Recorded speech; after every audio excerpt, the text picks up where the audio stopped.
సోదరి సోదరులారా, యేసుక్రీస్తు నామమున మీకు శుభవందనాలు తెలియజేస్తుంటున్నాం. మరి ఈరోజు దేవుని వాక్యంలో నుండి ఆదికాండం ధ్యానించుకోక ముందు అందులో ఆది యందు ఏం జరిగిందో అనే మొదటి గ్రంథంలోని కొన్ని విషయాలు దేవుడు మనకు బయలుపరిచింది, నాకు బయలుపరిచింది. మేము మీతో పంచుకోబోతున్నాం. ప్రార్థన చేసుకొని దేవుని వాక్యమును విందాం. ప్రేమగల జీవంగల మా పరలోక తండ్రి, మమ్మల్ని పరిశోధించండి, పరీక్షించండి. నీకు ఆయాసమైన మార్గం అది ఉన్నదేమో చూడండి ప్రభా. నిత్య మార్గం మమ్మల్ని నడిపించండి. మా దేశ విదేశీ సంఘాలను, సంఘ బిడ్డలను కాచి కాపాడండి. దౌర్జన్యాలు, నేరాలను అరికట్టమని ప్రార్థిస్తున్నాం. సమస్యలు మావి లోక సంబంధమైనది, పరిష్కారం మీది పరలోక సంబంధమైనది. ఆయన గొప్ప దేవుడు, రాజుల రాజు, ప్రభుల ప్రభుడు, నిత్యము కోటాను కోట దూతతో శరాబులు కెరాబులతో నిత్యము కొని ఆడబడుతున్న దేవా, నీకు స్తోత్రం వందనాలు చేస్తున్నాం. యుద్ధాలు, భూకంపాలు, జన నష్టం, ప్రజా నష్టం వాటి లేకుండా సహాయం చేయండి. చంటి బిడ్డలను కాచి కాపాడండి. రోగులను స్వస్థపరచండి.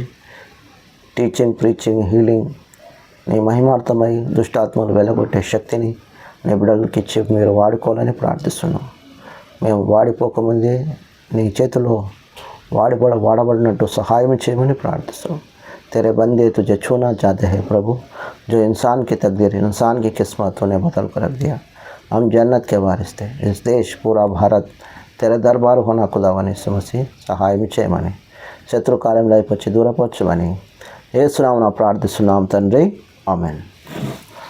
సోదరి సోదరులారా, పరిశుద్ధ లేఖనంలో నుండి ఈరోజు దేవుని ఒక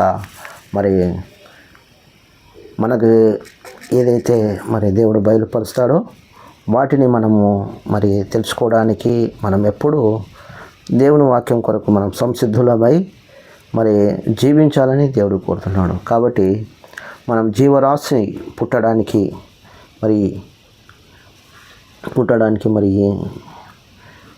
సృష్టికర్త ఎవరు, సైన్స్ జీవాన్ని ఆవిష్కరించిందా, సైన్స్ నిజమా,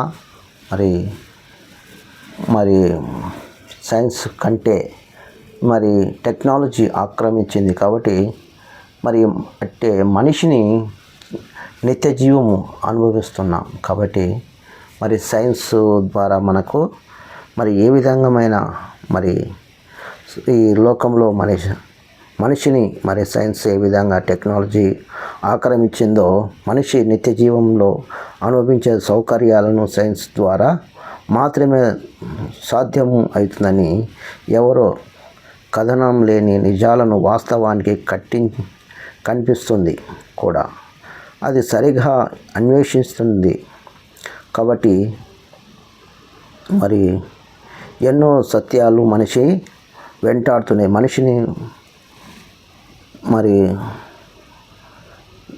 మనిషిని నట్టేట్ల ముంచే అబద్ధాల వైపు మనిషిని నడిపిస్తున్నట్టు మనం చూస్తుంటున్నాం.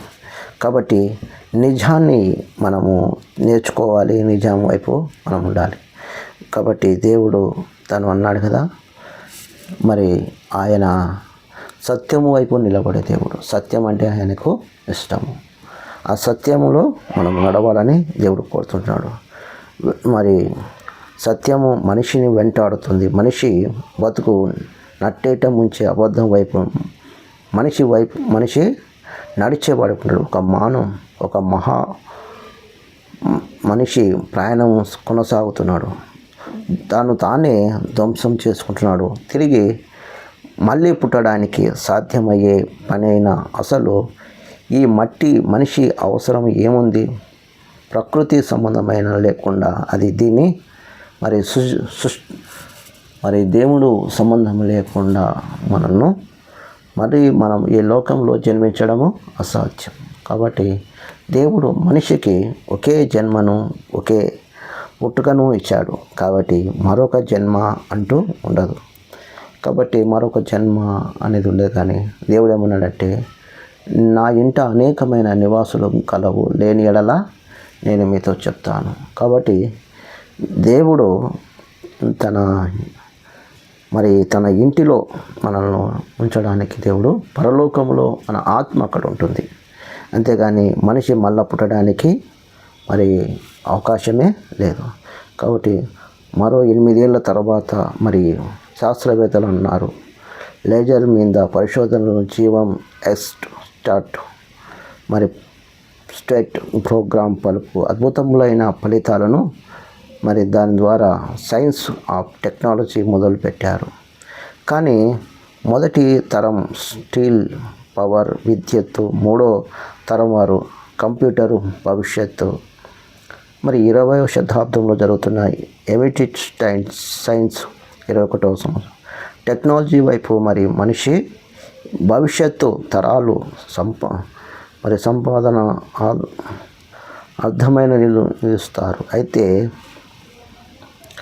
మరి డిస్కవరీ ఛానల్లో చూసినట్లు 250 తర్వాత నెక్స్ట్ వరల్డ్ ఎలా ఉంటుందో సీరియస్గా మరి దీని కొరకు అభివృద్ధి సాధిస్తున్నామని, మనిషి భూమిపైన జీవం పుట్టుటకు కారణం ఏమిటో అని తెలుసుకోవాలని మరి సరిగా అక్కడ సైన్స్ ఒకసారిగా ఆలోచన చేస్తుంది. కానీ మనిషి అనుకునేది వేరు, దేవుడు చేసేది వేరు. కాబట్టి సైన్స్ ద్వారా మనిషి ఏదో సాధిస్తాడు. సైన్స్ ద్వారా మరి టెక్నాలజీ ద్వారా మరి కంప్యూటర్ ద్వారా మరి విద్యుత్ ద్వారా అనేక విషయాలు మనిషి చదువు ద్వారా ఏదో సాధిస్తాడు అనుకుంటున్నారు. కానీ నాకు వేరుగా ఉండి మీరేమీ చేయలేరు అని ప్రభు తన వాక్యములో పరిశుద్ధ లేఖనంలో మనం చూస్తుంటున్నాం. కాబట్టి దేవునికి వేరుగా ఉండి మనము ఏమీ చేయలేని వారు ఉంటున్నాం. కాబట్టి మనం ఆయనకు దగ్గరగా ఉండాలని దేవుడు కోరుతున్నాడు. ఆయన పరిశుద్ధాత్మ శక్తి ద్వారా మనల్ని నడిపించాలని దేవుడు కోరుతున్నాడు. కాబట్టి దేవుని మరి బయలుపరిచే దేవుని వాక్యము యేసుక్రీస్తు కుమారుడు యేసుక్రీస్తు వారి మరి చెప్పే మాటలను మనం గ్రహించుకోవాలి, ఆ విధంగా మనం నడుచుకోవాలి. కాబట్టి సోదరి సోదరులారా, మన జీవితాలకు మరి అనేక విషయాలు దేవుడు తన అద్భుత లేఖనాల ద్వారా మనకు తెలియజేయబడుతున్నాడు. కాబట్టి సృష్టిని మరి మనకి ఏ విధంగా మనకు దేవుడు లోపరిచాడో, యేసుక్రీస్తు వారు వాక్యము మన పాదములకు దీపమే, మన త్రోవలకు ఏ విధంగా వెలుగై నడిపిస్తున్నాడో, ఆ వెలుగు సంబంధులుగా మరి నిరంతరం మనం జీవించాలని, నివసించాలని దేవుని చిత్తము. ఆ వాక్యం ఎందు మనం నడవాలనేదే దేవుడు కోరుతుంటున్నాడు. కాబట్టి నివసించాలని దేవుని ఉద్దేశం. కాబట్టి సజీవమైన శక్తి మానవ సాధనం ద్వారా వాక్యం ప్రకటించబడి ఉన్నది. కాబట్టి ఆయన వాక్యాన్ని మూలము దేవుడే కదా మరి పాఠంలో బైబిల్లో మనం వింటూ ఉంటున్నాం చాలాసార్లు. కాబట్టి మరి విశ్లేషకులు వివిధ మరి కారణాల ద్వారా మనము పరిశీలిస్తే బైబిల్ మన మానవత్వకు దేవుడిచ్చిన గొప్పదని మనము తెలుసుకోగలం, దేవుని యొక్క పరిశుద్ధ లేఖనాలు. కాబట్టి మరి సాక్షిగా మన వ్యక్తిగత జీవితానికి ఎంతో ప్రోత్సాహకరమైనదిగా బైబిల్ ఉంటుంది. కాబట్టి బైబిల్ నందు మన జీవితాలను కట్టుకునేవారు ఉన్నారు, మన జీవితాలను నిలబెట్టుకునేవారు ఉన్నారు. కాబట్టి సోదరి సోదరుల దేవుడు మనతో మాట్లాడినప్పుడు మనము దానికి లోపడాలి. లోకయాత్రలో మనల్ని తప్పకుండా నడిపించేది ఈ బైబిల్ మాత్రమే. కాబట్టి మరి దేవునికి మనము ఎప్పుడు మన జీవితాలకు మరి ఉపదేశించేది, జీవము కలిగించేది, మరి కలిగే ఈ లోకంలో దెబ్బలకు గాయాలకు మరి బైబిలే సందేశం గొప్ప మనకు శాంతిని ప్రసాదించేది. చాలాసార్లు మనము అనుభవ జీవితంలో మనము నేర్చుకున్న జీవితంలో చాలాసార్లు మనం అనుకుంటాం, అయ్యో దీనికి ఎక్కడ మందు దొరుకుతుందంటే దేవుడు అంటాడు కదా, దేవుడు తన సిలువను మోస్తూ తాను గాయాలు పడుతూ ఓపికతో ఆ కొండ మీదకి ఏ విధంగా మోసాడో, ఓపికతో ఆయన ఏ విధంగా నడుచుకున్నాడు, అలాగే మన శ్రమల్లో, కష్టాల్లో, జీవితాల్లో దేవుడు మనకు సహాయం చేసేవాడుగా ఉంటాడు. కాబట్టి మన జీవితానికి ఉత్తమము దేవుని ఒక పరిశుద్ధ లేఖనం అనేది మనం గ్రహించుకోవాలి. కాబట్టి మన జీవితానికి సరిచూసుకొని మరి ఏ దేశ పౌరులైనా ఈ గ్రంథం ద్వారా జీవిస్తే మరి ఉత్తమ పౌరులుగా కాగలరని మరి చెప్పలేము. కాబట్టి మరి కుటుంబాల్లో మంచి తండ్రులు, మరి ఆదర్శ దంపతులుగా మరి మనం జీవిస్తామని మరి దేవుడు సెలవిస్తున్నాడు. కాబట్టి మరి బైబిల్ ద్వారా అనేకులు మరి దేశాలు వాటిని భవిష్యత్తును మరి దేవుడు మార్చేవాడిగా ఉంటాడు. కాబట్టి అన్ని వయసుల వారికి తగిన సందేశమే పరిశుద్ధ లేఖనాలు. కాబట్టి ఎవరు ఏమనుకున్నా, ఎవరు ఏమన్నా, ప్రజాస్పందన మనకు అవసరం, దేవుని స్పందన మనకు అవసరం. కాబట్టి బైబిల్ను పక్కన పెట్టొద్దండి. ఎవరు ఏమంటున్నారో, ఎవరు మన గురించి ఏం ఆలోచిస్తున్నారో మనకు డోంట్ కేర్. బైబిల్ దేవునికి మనకు కరెక్ట్గా ఉండాలని దేవుడు కోరుతున్నాడు. కాబట్టి బైబిల్ పూర్తిగా మనం అర్థం చేసుకోవడానికి ఎప్పుడు దాన్ని చదువుతూ ఉండాలి, దాని గురించి నేర్చుకుంటూ ఉండాలి. బైబిల్ తెలుసుకునే సత్యాలను మన జీవితాలకు ఎంతో మరి న్యాయం దేవుడు మనల్ని బలపరిచే వాడుకుంటాడు. కాబట్టి మరి న్యాయవాదులకు మరి దేవుని న్యాయం కావాలి, మరి న్యాయాధిపతులకు, దేవుని శాస్త్రవేత్తలకు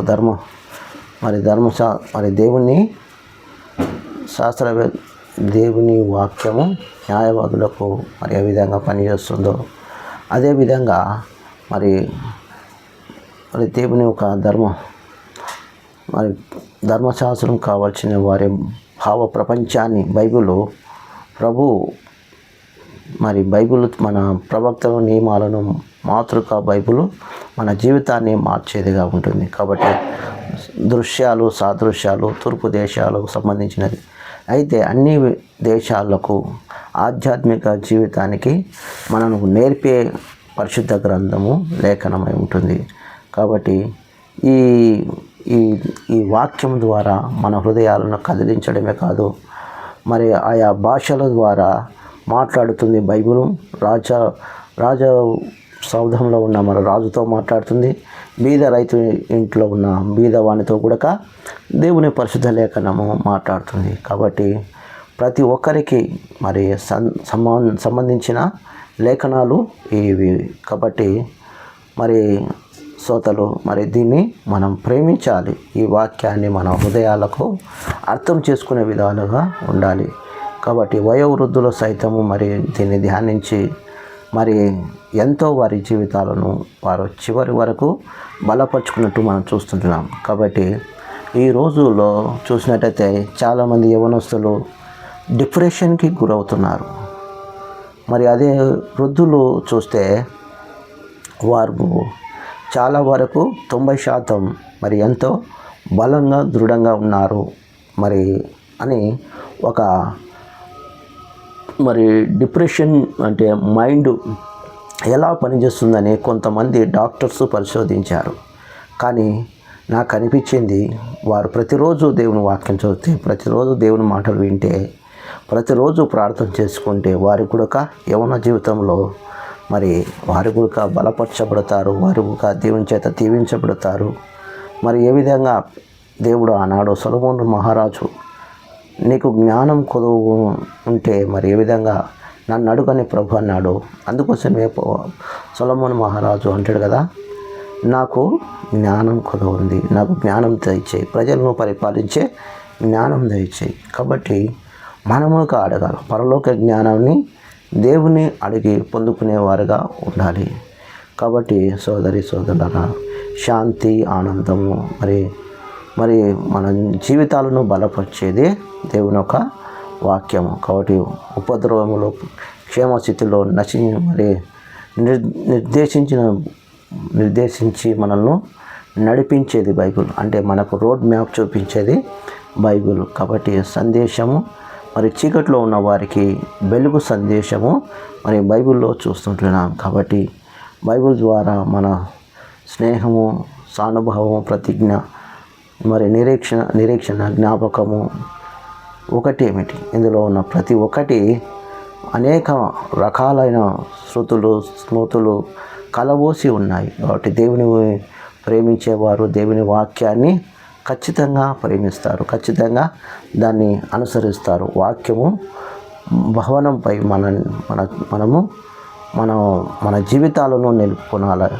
కాబట్టి మన దేవుని వాక్యమును విన్నప్పుడు మన జీవితాలు, మన హృదయాలు కదలాలి అని దేవుడు కోరుతుంటున్నాడు.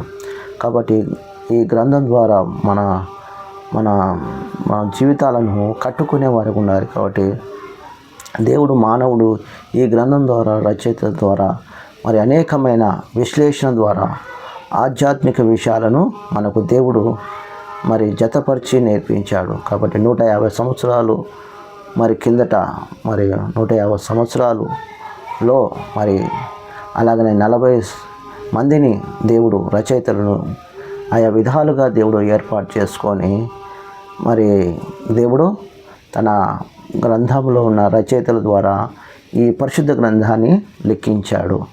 కాబట్టి మరి దీని ద్వారా మరి అందులో ఉన్న బైబిల్లో ఉన్న మాటలన్నీ మరి ఏకాంతంగా కనిపిస్తుంది. మరి ఏకవచనము, మరి దేవుని మాటలు మనకు రోడ్ మ్యాప్ చూపించేది, పరిశుద్ధ లేఖనము మనను బలపరిచేదిగా ఉంటుంది. కాబట్టి మరి దేవుని యొక్క పరిశుద్ధ లేఖనం ద్వారా, బైబిల్ ద్వారా మన జీవితాలను మనం కట్టుకునే వారిగా ఉండాలి.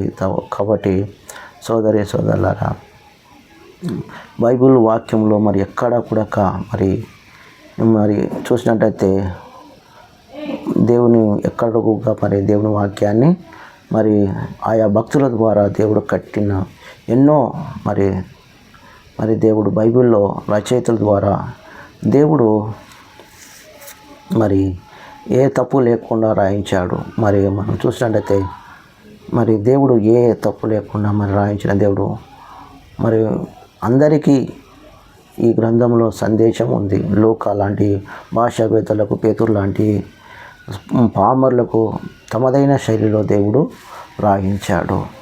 కాబట్టి అన్ని రకాల మనుషులకు రాయబడినది దేవుని వాక్యము. కాబట్టి మనతో మాట్లాడుతుంది. దేవుడు ఏది చెప్పినా, ఎప్పుడు చెప్పినా వాక్యంలో తప్ప రాసినది చెప్పాడు, కానీ మరొకటి ఏదివో చెప్పాడు. కాబట్టి దేవుడు వాక్యాన్ని మరి మనం ఎప్పుడూ సాధన చేస్తూ ఉండాలని మరి పరిశుద్ధ లేఖనము నన్ను బలపరుస్తుందని చెప్తుంటున్నాం. కాబట్టి మరి సోదరులారా, మనము అనేకమైన మరి మ్యాచ్లు చూస్తుంటాం. అందులో ఒక వ్యక్తి మరి స్పీకర్గా చెప్తూ ఉంటాడు,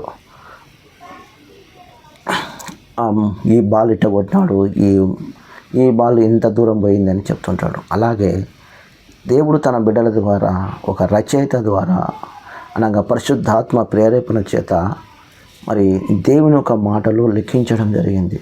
కాబట్టి దేవుని వాక్యాన్ని, దాని ద్వారా పాత నిబంధనలు క్రీస్తు, మరి కొత్త నిబంధనలోని యేసు అంటాం కదా, యేసుక్రీస్తు పుస్తకం అని మనము గుర్తించుకోవాలని ప్రభునామమున మనం చేస్తుంటాం. యోహాను సువార్త 4వ అధ్యాయంలో యేసుక్రీస్తు కార్యాలను గురించి, అపోస్తుల కార్యముల గురించి, మరి అపోస్తుల కార్యముల నుండి పరిశుద్ధ కార్యముల గురించి బైబిల్లో చూస్తూ ఉంటున్నాం. కాబట్టి గ్రంథం మొత్తము మనల్ని, మరి శత్రువులు ఈ గ్రంథాన్ని నాశనం చేయాలని చూశారు, కానీ మరి సూచన, కానీ దేవుని ఈ గ్రంథాన్ని కాపాడి ఈ భూగర్భములో నుండి తవ్వకాల్లో బయలుపడింది అవశేషాలు బట్టి అది దేవుని గ్రంథం అని పరిశోధన వలన ఏమైంది, రుజువైంది. కాబట్టి చాలామంది మరి దీన్ని మరి తుడిపేయాలని చూశారు, చాలామంది దీన్ని నాశనం చేయాలని చూశారు. కాబట్టి దేవుడే ఈ గ్రంథాన్ని కాపాడుతూ వచ్చాడు. కాబట్టి అప్పటి నుండి నేటి వరకు ఎంతో కాలానికి నెరవేరింది. ఈ నెరవేర్పోల్చిన ప్రవచనాలు కూడా ఇవన్నీ చారిత్రక అయిన దేవుని యేసు ప్రభు, రాజులకు రాజు, ప్రభువులకు ప్రభు అని గ్రంథములంతటిలో కథానాయకుడు యేసుక్రీస్తు అని మనం గుర్తించుకోవాలి. కాబట్టి యేసుక్రీస్తు పుట్టకను గురించి, ప్రవచనాల గురించి బైబిల్లో ప్రత్యేక ఆకర్షణ మనం వింటూ ఉంటాం. బైబిల్లో ఆధ్యాత్మిక శక్తి గలదై అనేక మంది జీవితాలను, మరి వారి జీవితాలను బైబిల్ ద్వారా మరి మార్చుకున్నట్టు చూస్తుంటున్నాం. కాబట్టి మనమే సంపూర్ణంగా దేవుని యొక్క చిత్తాన్ని మనం నెరవేర్చే వారిగా ఉండాలి. కాబట్టి బైబిల్లో సందేశము ఉన్నది ప్రకటించడానికి మనమంతా మరి పరిశోధన ద్వారా జ్ఞానం చేత ఉంచుకొని దేవుని ఆత్మ చేత ఎల్లప్పుడూ దేవుని వాక్యాన్ని అనుసరించి నడుచుకోవడానికి దేవుడు ఎల్లప్పుడూ ప్రత్యక్ష ద్వారా ప్రేరణ ద్వారా మన జీవితాలను కట్టేవాడుగా చూస్తుంటున్నాం. కాబట్టి వాక్యం మన హృదయాలను ప్రయోగించి దేవుని చిత్తం నెరవేర్చి దేవుని వాక్యము మరి ఆత్మ నింపుదలతో నడుపుదలతో దేవుడు మనకు నడిపించేవాడే ఉంటాడు. కాబట్టి దేవుని సందేశాన్ని సూటిగా తేటగా మరి మనకు తెలియజేస్తుంది. కాబట్టి ఈ బైబిల్ గ్రంథాన్ని శ్రద్ధగా చదివిన భక్తులు ఎందరో వారి జీవితాలను ఆధ్యాత్మికంగా వారి పవిత్రంగా కాపాడుకున్నట్టు చూస్తుంటున్నాం. కాబట్టి బైబిల్ మనం ఎల్లప్పుడూ విధేయులమై జీవించాలి. ప్రకృతి సంబంధమైన ఆధ్యాత్మిక విషయాలను అర్థము చేసుకోవడానికి అసాధ్యముగా ఉంటుంది. కాబట్టి మరి దేవుని వాక్యము అర్థం కావాలంటే మనము పరిశుద్ధాత్మ మనకు బోధించకపోతే మనకు ఏమి కూడా అర్థం కాదు. కాబట్టి మనం అర్థం చేసుకోవడానికి మనల్ని నడిపించడానికి దేవుని వాక్యం ఎల్లప్పుడూ మనల్ని మరి ధ్యానించడానికి బైబిల్ దేవుని వాక్యము పరిమాణం అందులోని ఎవరు రూపొందించారో మరి బైబిల్ నశించిన వారికి వారి నాశనమును ఎన్ని సమ్మెట పోట్లు వచ్చిన సుత్తలు విరిగిపోవాల్సిందే కానీ దేవుని వాక్యము మరి ఏమాత్రమును చెక్కు చెదరక ఉన్నది. కాబట్టి రోమా రాజ్య నేతలు ఎందరో మరి దేవుని వాక్యాన్ని బైబిల్ను మరి వ్యతిరేకించారు. క్రీస్తు శకం 303లో మరి చక్రవర్తి డయోక్లిషియన్ ఒక చక్రవర్తి ఏం చేశాడంటే ద్వేషించాడు. మరి తర్వాత డయోక్లిషియన్ చక్రవర్తి ద్వేషించిన దాన్ని మరి చింపి తగలబెట్టాడు. మరి ఆ తర్వాత ప్లాన్స్టాన్ చక్రవర్తి వచ్చి ఎవరికైనా బైబిల్ ఉందా గొప్ప బహుమానం ఇస్తానన్నాడు. కాబట్టి 24 గంటల్లో 50 బైబిల్ వచ్చినట్టు మనం చూస్తుంటున్నాం. కాబట్టి సోదరి సోదరులారా, చరిత్ర రుజువై ఉంది. బైబిల్ ప్రవచనాలు నిర్ధారమై ఉన్నది.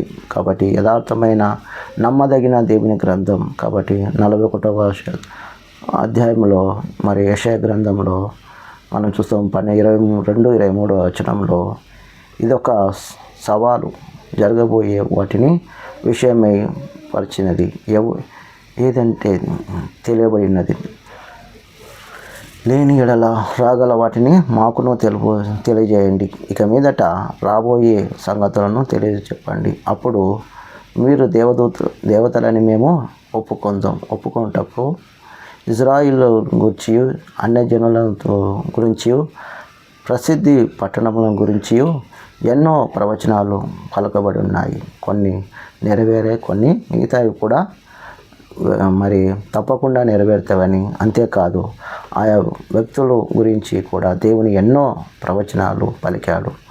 కొందరు ప్రవచనాలు పలికినట్లు కొందరు గురించి అలెగ్జాండర్ గురించి ప్రవచనాలు బైబిల్లో అనేకమైన వాటి ఉన్నాయి. కాబట్టి యేసుక్రీస్తునందు నెరవేరు ప్రవచనాలు ఎన్నో ఉన్నాయి. కాబట్టి పాత నిబంధనలో ప్రవచనాలు ఒక్కటి తప్పకుండా అన్నీ నెరవేరుస్తూ వచ్చాడు. కాబట్టి రెండవ రాకడ గురించి నెరవేరుతున్నాయి. ఆయన కన్యక గర్భవతి జన్మించి ఇమ్మానుయేలు అని ఆయన పేరు పెట్టుకుని ఆయన స్వకీయులే ఆయన విసర్జించి బాప్తిస్మకుడు అయిన యోహాను ఆయనను ఆగమన దూతగా వస్తాడని తెలియజేశారు. కాబట్టి జనులు మరి ఆయన తెలియజేశారు. కాబట్టి ఆయన జన్మను గురించి తూర్పు దేశం నుండి వచ్చిన ఆయనను సందర్శించిన ఆయన అన్యజనులకు వెలుగై ఉంటాడనియు, ఆయన వేదనామయుడు అంటే 30 రూకలకు అమ్మబడతాడనియు, మరి ఎముకల్లో ఒకటి కూడా విరవబడదని చెప్పారు. పునరుద్ధరణ తిరిగి లేస్తాడని లేఖనం ద్వారా ఆయన చెప్పబడినట్టు యేసుక్రీస్తు మరి బైబిల్ ఎంతగానో ప్రభావితమైన వారు, ఆధ్యాత్మిక విచింతన పరాకాష్ఠ చెందిన వారు, నరభక్షకులు ఎందరో దేవుని వాక్యం విని నాగరికులై ఉన్నారు. బైబిల్ను పదజాలం సమకాలీన సంగీతానికి ప్రభావితం చేసింది. సంగీతం, చిత్రలేఖనం మొదలైన వాటిని మరి దేవుని వాక్యము ఎంతగానో ప్రభావితం చేసినట్టు చూస్తుంటున్నాం. కాబట్టి సోదరులారా, బైబిల్ ద్వారా చేత భవిష్యత్తును రుజువులు ఎన్నో, మోషే ధర్మశాస్త్రంలో న్యాయసూత్రములు ఎన్నో మరి జాతులకు, రాజ్యాలకు చట్ట నిర్మాణమందు వెలుగునిచ్చాయి. మరి దశాజ్ఞలు నైతిక ప్రమాణాలు స్వతంత్రించుకుమైన మార్గంగా గుర్తిస్తుంటున్నాం. కాబట్టి తరతరానికి ఈ గ్రంథాన్ని జాగ్రత్తగా ఎత్తి రాయడం జరిగింది. కాబట్టి మహాపరిశుద్ధ గ్రంథంలో అన్నీ నమ్మబడినది. కాబట్టి నమ్మబడిన ఈ ఒక గ్రంథాన్ని అక్షరము ఒక మరి పొల్లు కూడా మరి తేడా పోకుండా లెక్కపెట్టి మరీ రాశారు. బైబిల్ యథార్థమైన గ్రంథం అని మనకు రుజువుపరచబడుతుంది. కాబట్టి ఎవరును రాయజాలని రుజువు కానీ దేవుని యొక్క పరిశుద్ధ లేఖనం. కాబట్టి దేవుడు తన బిడ్డల ద్వారా వీటిని రాయించాడు. కాబట్టి మరి బైబిల్ శత్రువుల్లో కూడా ఏదైనా మంచిది ఉంటే మరి అది కూడా రాయించాడు. కాబట్టి మానవ సమాజానికి మరి ఇవి ఎంతో మరి దేవుని మాటలు తోడ్పడతాయని దేవుడు రాయించాడు. కాబట్టి తన ఆధ్యాత్మిక మనిషి జీవితానికి మరి ఎంతో తోడ్పడతాయని దేవుడు వీటిని రాశాడు. కాబట్టి సోదరులారా, మరి మోషే, దావీదు, ఏలియా, పేతురు మొదలైన భక్తులందరూ మరి దేవుని వాక్యము ద్వారా మనల్ని నడిపించేదిగా ఉంటుంది. కాబట్టి బైబిల్ గ్రంథం ఏ మానవుడు జీవిత చరిత్ర రాయజాలడు. కానీ మనకు తెలిసిన గురించి మానవుని నిష్ప్రయోజన స్థితిని గురించి కానీ మనము అతిగా మరి మనము బైబిల్లో చెప్పిన వాక్యాన్ని మనం స్వతంత్రించుకోవాలి, సత్యాన్ని మనం స్వతంత్రించుకోవాలి, పరిశోధించాలి, బైబిల్ను చదవాలి, వినాలి. ఎంతో గొప్ప భాగ్యము. మరి దేవుని వాక్యం వినని వారు మరి ఆ భాగ్యాన్ని కోల్పోతారని బైబిల్ మనకు తెలియజేస్తుంది. కాబట్టి ఇతరులకు దాన్ని పంచాలి. దాన్ని పంచకపోతే అదొక నేరంగా పరిగణించబడుతుంది. కాబట్టి దీన్ని పంచినప్పుడు వారి జీవితాలు ఎంతో బలపరుస్తుంది. కాబట్టి మనము క్రీస్తు యేసు కృపచేత మనము బలవంతులై ఉండాలి. కాబట్టి సోదరులారా, ఆది కాండంలో మరి ఆరంభ విషయాలను అనగా సృష్టిని గురించిన ఆరంభ విషయాలు మనం ఇంతవరకు కొన్ని విషయాలు అనగా దేవుడు నాకు బయలుపరిచినది, నేను నేర్చుకున్నది మీకు తెలియజేయడం జరిగింది. కాబట్టి మన రాబోయే తరానికి మనం మంచి మాదిరిగా చూపించి వెళ్ళాలని దేవుడు కోరుతుంటున్నాడు. కాబట్టి జాన్ कहने से जान नहीं होता, कोई कह भी ले नुकसान नहीं होता. కాబట్టి మనం ఎవరైనా మన ప్రేమ హృదయం అన్నప్పుడు మరి అనుకోండి, కానీ మనము దాని మీద డిపెండ్ అయిపోయి మనం దేవుణ్ణి దూరం చేసుకోకూడదు. దేవుని యందు మన హృదయాన్ని నిబ్బరంగా ఉంచుకోవాలి. ఆయన యందు మనం నిష్టగా మనం బ్రతకాలి. అది దేవుడు కోరుతున్నాడు. కాబట్టి ఆ విధంగా దేవుడు మనల్ని సిద్ధపరిచి నడిపించును గాక. ప్రార్థన చేసుకుందాం. ప్రేమగల జీవంగల మా పరలోక తండ్రి, నీకే స్తుతి స్తోత్రం నాయనా. కొన్ని విషయాలు మరి నాయనా ఆధ్యాత్మిక విషయాలు బైబిల్లో నుంచి నేర్చుకున్నాం ప్రభువా. నీకే స్తోత్రం నాయనా. సహాయం చేయండి నాయనా. మరి ఈ సృష్టి యావత్తు నీకు లోబడి ఉండాలని నువ్వు కోరున్నావు. ఆ విధంగా నడుచుకుంటకు సహాయం చేయమని నీకే స్తోత్రము చెల్లిస్తూ యేసు నామమున ప్రార్థించి అడుగు వేడుకుంటున్నాం తండ్రి. ఆమేన్.